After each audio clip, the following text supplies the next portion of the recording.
special guest tonight. He is running for Congress, David Dudenhoefer, and I hope I'm pronouncing that right. David Dudenhoefer, and you may know him as the man who is brave enough to run against Rashida Tlaib.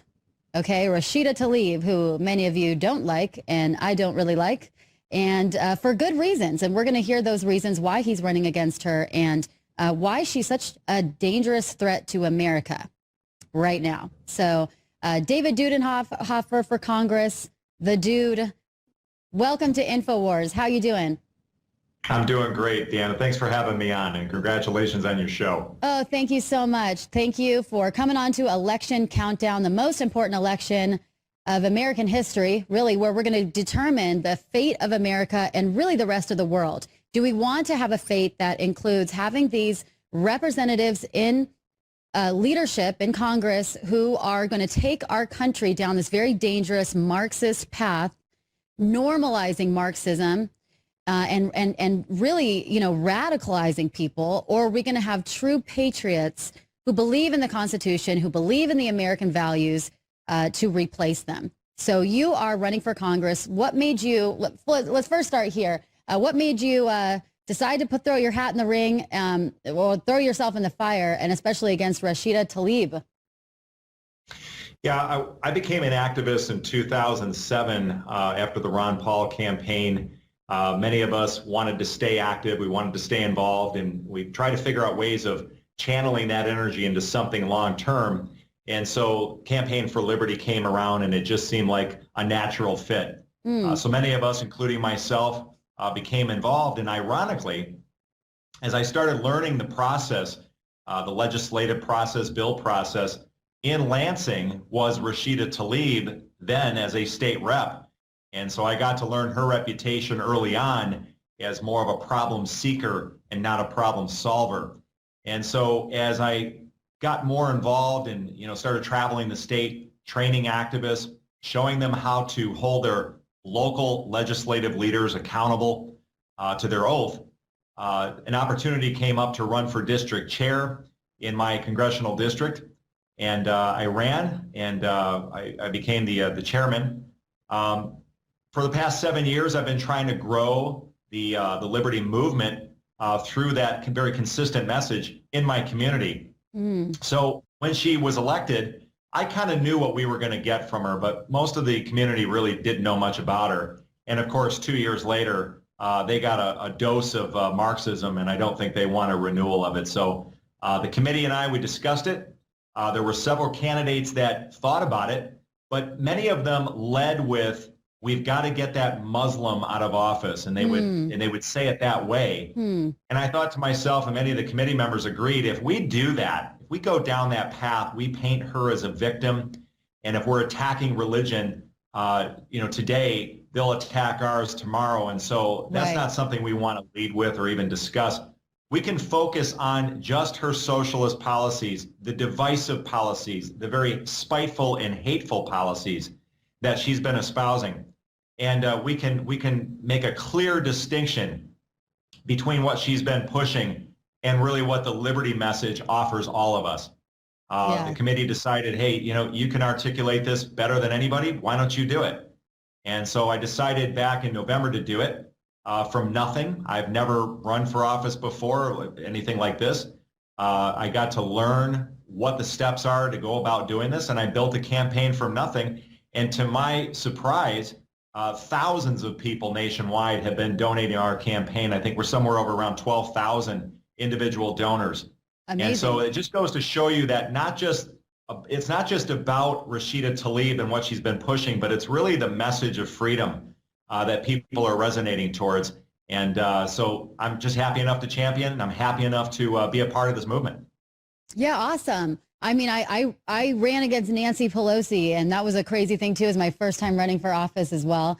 So you got to go after the big guys. And I really resent the message, you know, with people saying, oh, that person is too big of a fish, you know, that they're too locked in or dialed in, or they're too popular, they're too big of a figurehead. You know, you don't have a chance running against that person or winning. But, you know, if we all thought that way, we would never have President Trump as our president right now. You know, we would have this defeatist mentality. And we have to go after these big people and not buy into that mentality that that it's sort of a lose-lose situation and we can't win. We can't just wave the white flag of surrender. We have to go after these people and show that we are fighting, that these values, these American values are worth fighting for. Our Constitution is worth fighting for. And the America that we know and love is worth fighting for. So even if we don't end up winning this time, we may win next time. And I think personally, you have a really good shot at it too. And we'll go over what what your platform is and everything in a minute. But we got to throw ourselves in a fire. We have to fight back. So I am glad that you've thrown yourself in and that you seem like you have a great shot of Rashida Tlaib and defeating her. What is the the sentiment like in that environment, in the district that you're at? What is the sentiment towards her? And I can't even believe that she got elected in the first place just because she's so radical being part of the squad. But how do most people feel about her?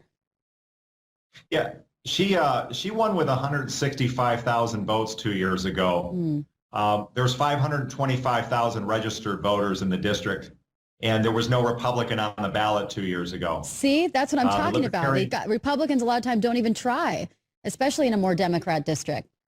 Well, now what happened 2 years ago was a little different. There was the special election the same year, the same ballot, because John Conyers had retired in disgrace.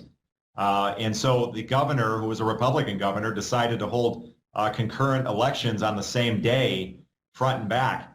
The Republican had run, and the county board had thrown out the signatures on a technicality. And what had happened is that on the date of expiration for the office, it reads what is the date that you have to put down, the candidate to put down 2 years, which should be very clear to distinguish between the 2-month term and the 2-year term. But they threw out all 1,300 signatures and the candidate didn't make the ballot. So that was what happened there. You can call it, Democrat chicanery. It is what it is. But the larger point is that looking to this year, when you consider 165,000 votes, whether she increases slightly or decreases slightly, there's still at least 100 to 150,000 people that just aren't voting. So those votes are there. Yeah. And so, President Trump did tap into turning don't cares into cares. And that's going to be our job, is to present something that's meaningful for voters to want to go out and be motivated to want to vote for, not just to vote against.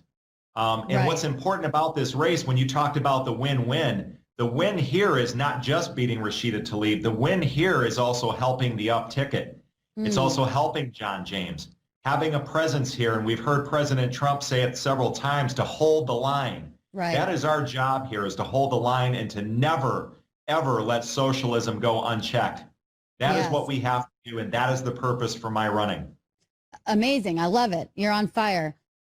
Why should people, what should people know about why Rashida is such a threat to America, to this country, and to this district? Like, her ideologies, who she is, and people like her that are kind of running and getting installed everywhere else too. Why, in your own words, is she such a threat?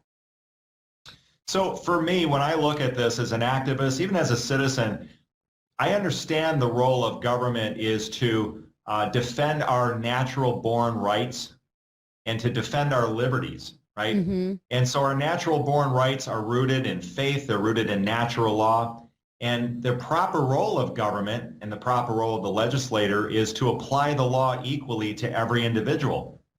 Now, if you consider that and you take a look at every bill that she has put her name to, whether it was a sponsor or co-sponsor, those are always pieces of legislation that are targeting certain groups, sometimes and too often at the expense of everyone else, especially when it comes to taxes. Because government has nothing to give, it therefore has to steal from your neighbor in order to redistribute. So if you're purposely writing legislation that's targeting specific groups, what you're doing is you're creating an animus between the different groups, and that animus leads to hostility, it leads to resentment, and sometimes that leads to violence, especially, as I said, when it's dealing with people's money. Right. And so her policies are rooted in divisiveness. And so really that's the danger, is is really getting away from what we were meant as a constitutional representative republic and applying the law equally in the defense of liberty. So we've gotten away from liberty. We've gotten away from an equal application of the law. We're giving special privileges to special groups, and that's just a recipe for disaster, and we're seeing the results of it, and she's a part of it. Oh, yeah, she is leading it. It's like she's an actress, you know, it's like her and AOC. I mean, they're great at rallying people up and getting them all mad at white people and getting them all mad at the president and, you know, just inciting all of this anger and division and completely misplaced blame, too. But people buy it. A lot of people soak it all up. And what are they actually doing to better their own communities? Nothing. They're destroying their communities, and as well as they're destroying their country. So if you were elected, what are some things that you would bring to the table? What are some things that that you want to promise to do that would better the community, that would actually be a breath of fresh air for people as compared to Rashida, the radicalized Tlaib? Yeah, well, really, at the foundation is really getting government out of the way where it's hindering business. It's hindering the creation of small business and people who have dreams and they want to, create something for themselves. Right. It stifles entrepreneurship. That's kind of a foundational philosophical idea. But really, when you say, what is it I want to do? I think the better question is what do the people want me to do? And so we took a poll back in February prior to the coronavirus, and obviously we didn't know that was coming, but we took a poll about the issues that people care about. And then we took another one in mid-July, and to our surprise, we found that it was identical. Healthcare was number one, both times, bar none. And then after that came long-term careers, not just jobs, but careers. And that was tied to education, which also came in there. But it wasn't just college. It was about creating opportunities that could be skills trade. It could be apprenticeship programs. College isn't right for everybody. And we tend to shove college down these kids' throats, and that's not what they're not what they're looking for, not what they're after. And so it's kind of a waste of time there. Well, it's also it's a waste of time and money when they're radicalizing these college students to hate America and hate white people and want to be these almost domestic terrorists too. Yeah, and street safety came in too. That was a big thing. And so unlike some of the other cities, Detroit's taken a different approach. Our police chief is definitely pro-gun, definitely pro people defending themselves and their property. And they tried the Detroit version of CHOP a few weeks back. And Chief Craig, to his credit, wasn't going to let that stand. And within 45 minutes, he just called up some tow trucks and had them tow the cars away. And that was the end of Detroit CHOP. 45 minutes flat, done. Detroit CHOP, DOP. That's fantastic. Let's play a little clip of the sweet little Rashida right now. People love you and you win. Woo! And when your son looks at you and says, Mama, look, you won, bullies don't win. And I said, baby, they don't, because we're going to go in there, we're going to impeach the mother.